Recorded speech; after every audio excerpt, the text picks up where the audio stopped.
Hello everyone, welcome to my channel.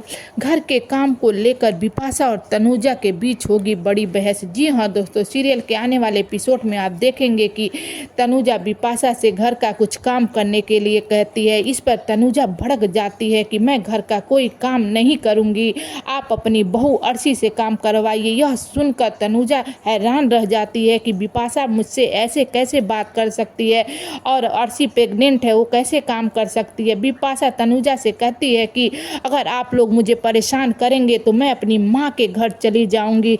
जी हाँ दोस्तों, तनुजा बिपाशा को याद दिलाती है कि कैसे मैंने तुम्हारा कितना ख्याल रखा था और तुम्हारी सारी मांगे पूरी करती थी। तुम मेरे एहसान कैसे भूल सकती हो। मुसीबत के वक्त तुम्हें मेरा साथ देना चाहिए। बिपाशा गुस्से में लाल से कहेगी कि अगर यहाँ पे सब लोग मुझे परेशान करेंगे तो मैं अभी अब घर से निकल जाऊंगी। शो में आगे क्या होगा, ऐसे न्यू अपडेट के लिए प्लीज़ हमारे चैनल को लाइक करें, सब्सक्राइब करें। Thank you.